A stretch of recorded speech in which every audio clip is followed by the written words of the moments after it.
Benjamin Franklin gave us great advice. If you give up liberty for safety, you will end up losing both. Ladies and gentlemen, that's sound advice, and we're going to talk about that today on The Sensible Truth on the Medlock Post. This is episode 15.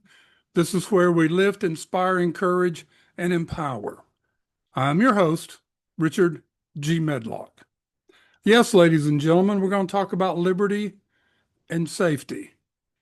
And I'm going to focus this a little bit on a quote from George Washington. Yes, our first president, founding father, led our military to a great victory over the British and the Revolutionary War. So I think we need to listen to some of his counsel. But first, folks, are you tired of winning yet?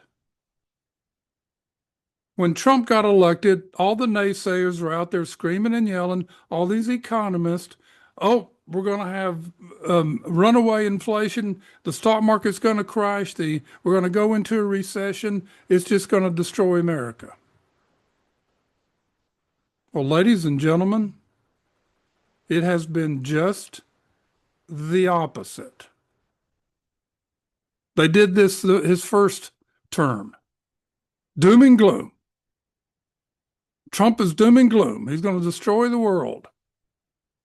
Well, folks, this morning, just not long before we started recording here, the gross domestic product for the second quarter came out. Now, they were expecting somewhere around a 2.3%. First quarter was a decline of 0.5%.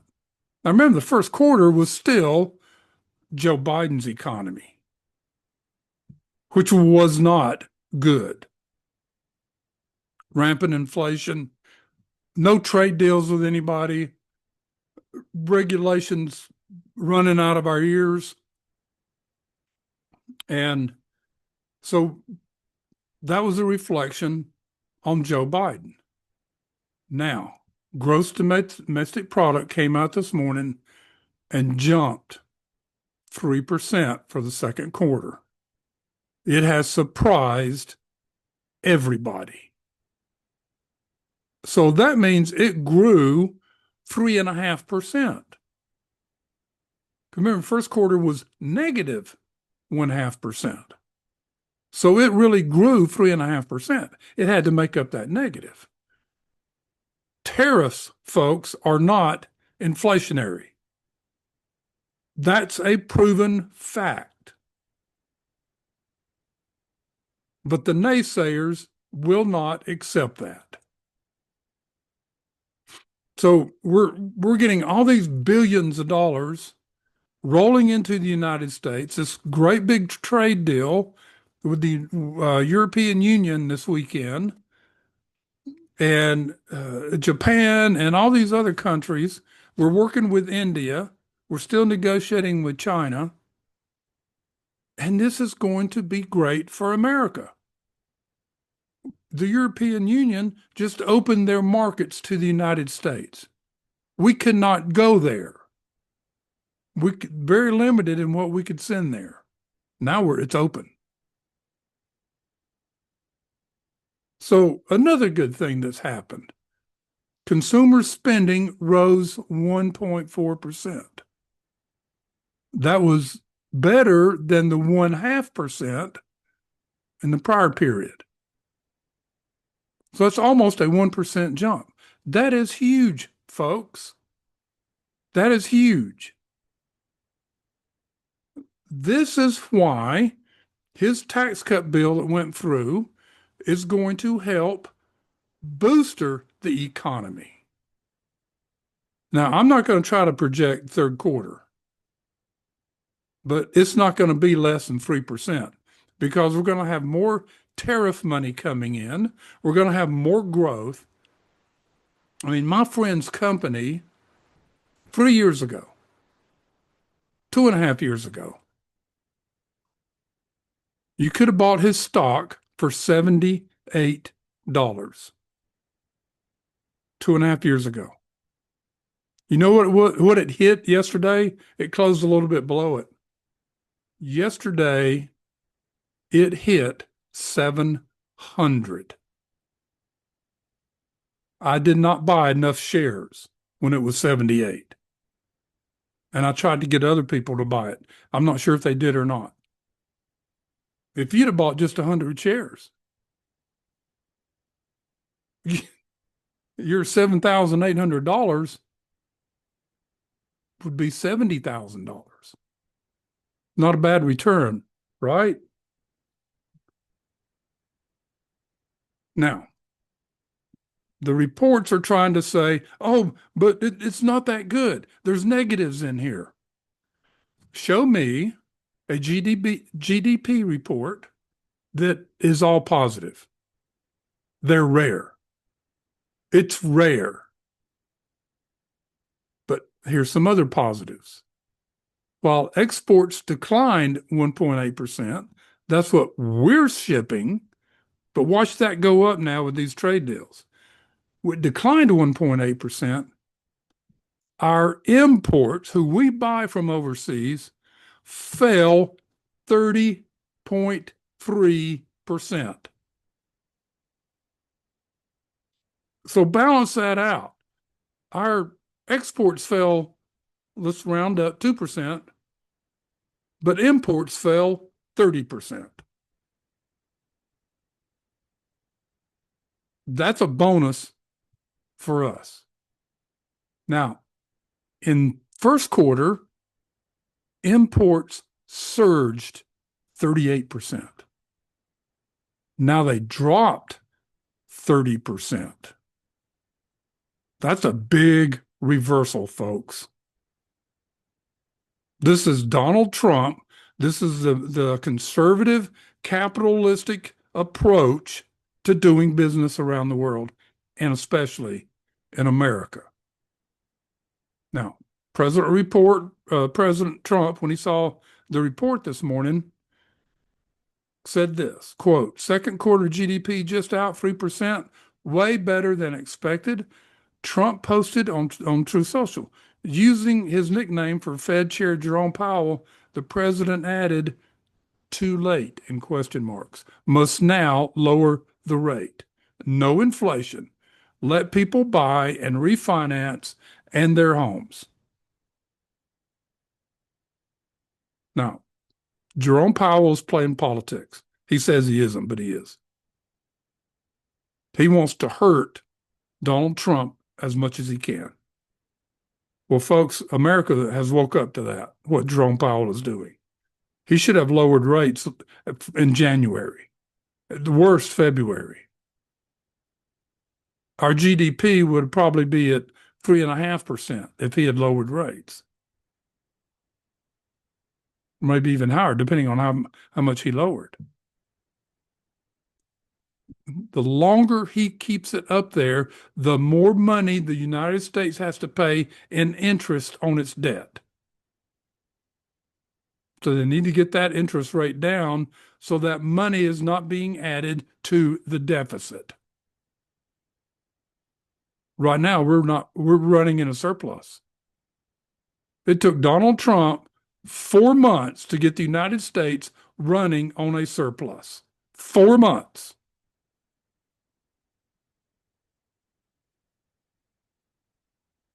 And that was without help from a handful of Republicans who think they know better than Donald Trump. All these economists are wrong. All these naysayers, all these legacy media, mainstream media, just don't like it. They don't like success. Because the better off America is, the less leverage they have in trying to destroy it. Plus, they lose votes. And that's why they want to keep all the illegals here so they can vote. Well, if they're in retention centers, how can they vote? I don't think they've asked themselves that question. Or if they're running to keep from getting caught, they can't vote. They just don't get it, folks. They really don't get it. And that's fine with me. They can keep on not getting it. Instead of them coming together, having their meeting and saying, how can we start helping the American people?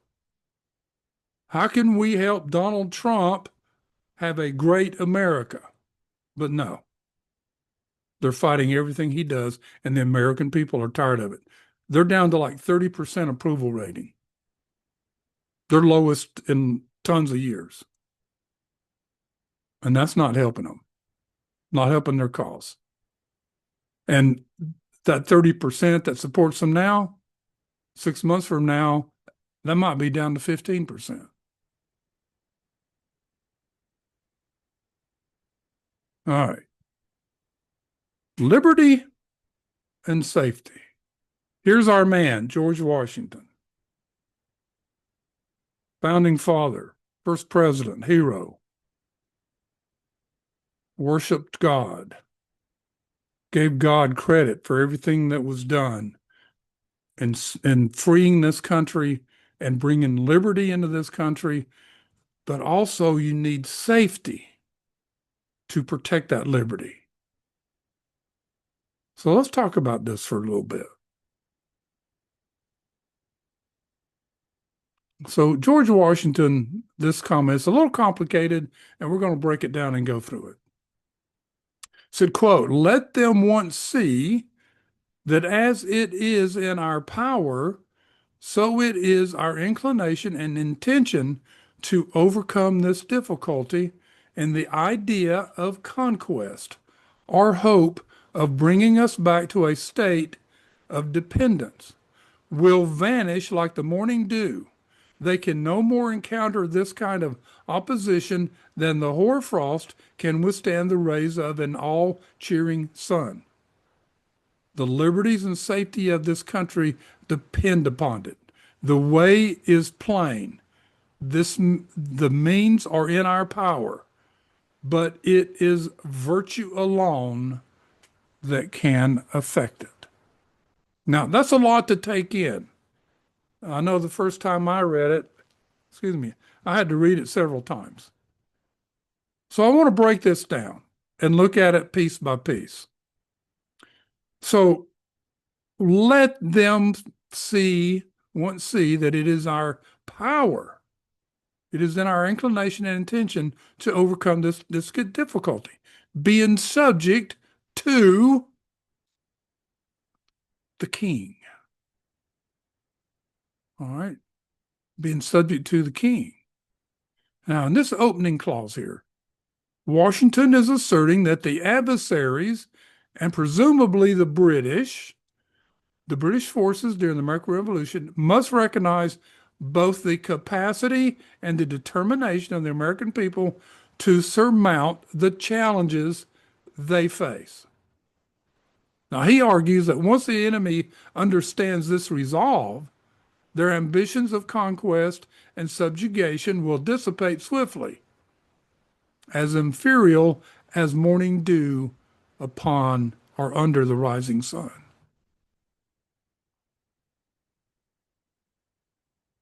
The more that, let's bring it forward to today.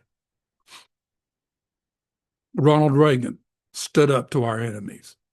Donald Trump is standing up to our enemies. And they're realizing the resolve of the American people. That we, the people, do not want to be in bondage to anybody. Not physically and not intellectually. Now, this intellectual bondage has happened, folks. This intellect of accepting socialism, where you give up your liberty for safety. But Franklin said you lose both. And you do. Look at every case of socialism, communism, Marxism, fascism in history, and there is no liberty and there is no safety.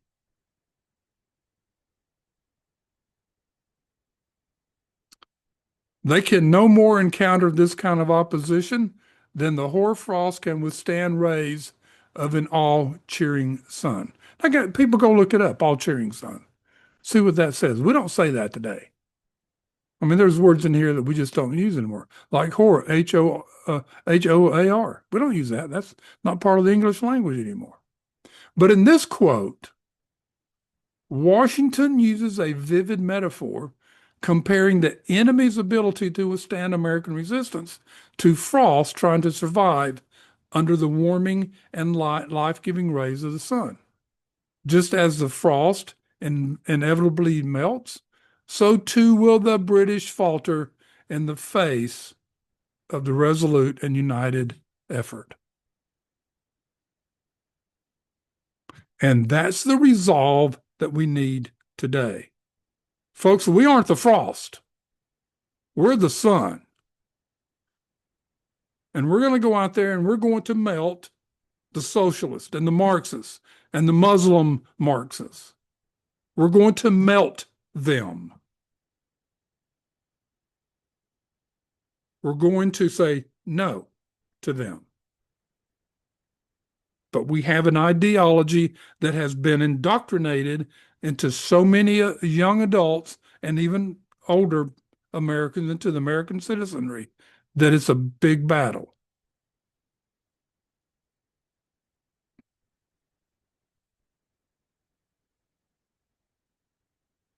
The liberties and safety of the country depend upon it.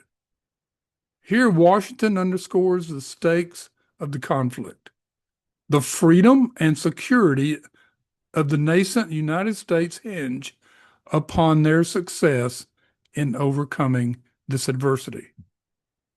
It is a reminder of the existential threat posed by continued British, and we can now say socialist, Marxist, Muslim rule, and the importance of their struggle for independence, our struggle.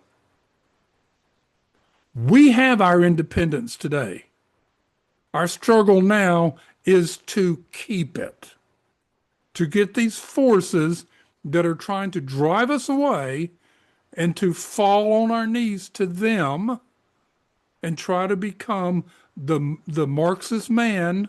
I've talked about this, that Karl Marx wanted everybody to give away their morals and their spirituality and their conscience and to bow to the elite ruling class.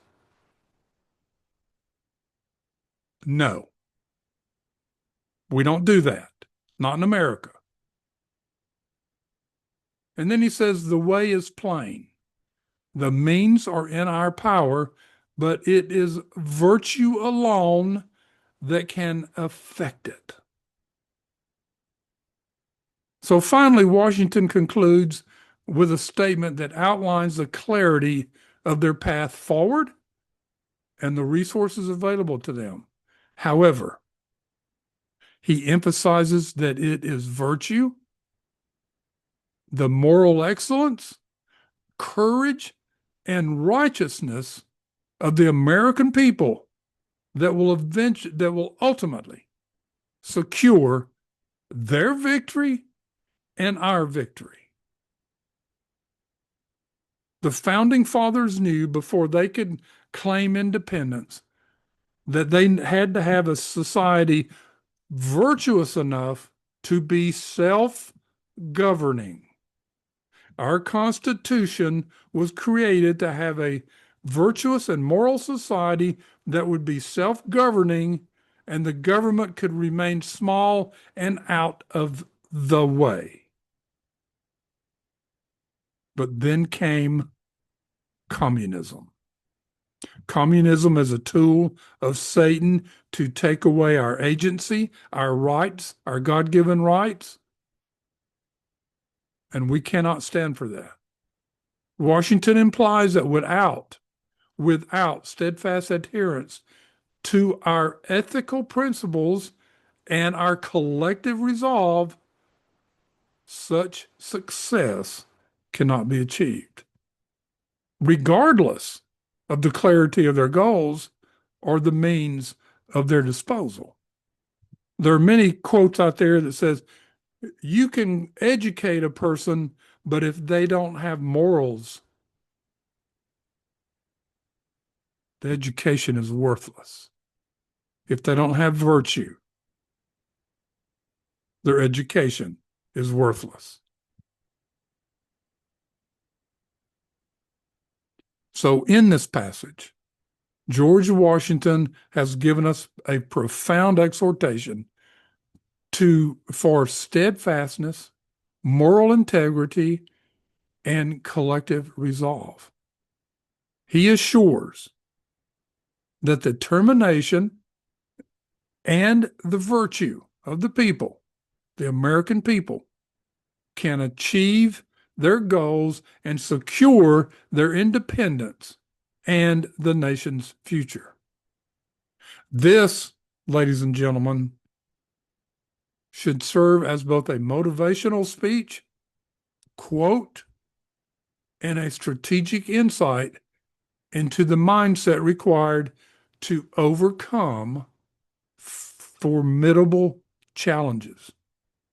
And we have them today. Formidable challenges. Now, I'm going to save, I've got more here, but I'm going to save that to another time. There's a lot of, I've got a lot of things about George Washington that supports us today and gives us guidance. Now, we can turn to our founding fathers, and we can turn to other sources. And we can turn to John Locke and Cicero and Aristotle and Socrates. But the real wisdom, the real revelation comes in seeking from our God what we should do. We can go study these things, and he will reveal to us what is true and what is right. I promise you that. And that's who we need to be turning to right now. I can't emphasize that enough. Turn to your God. Pray about these things. Search them out. Search them out. Make your decisions and see if they're right. This is what we're looking for. This is why we're here to lift, inspire, encourage, and empower. But the one that does it best is God. We're just his tools to do it. So, ladies and gentlemen, that's our message today on the Sensible Truth on the Medlock Post. Have a great day. Seek the truth. It's out there. It never changes. Man is meant to seek truth. We're not here to create truth. I'm going to keep saying that. We're to find truth, not create it. All right, ladies and gentlemen, have a great day. God bless you, and God bless the United States of America. Goodbye.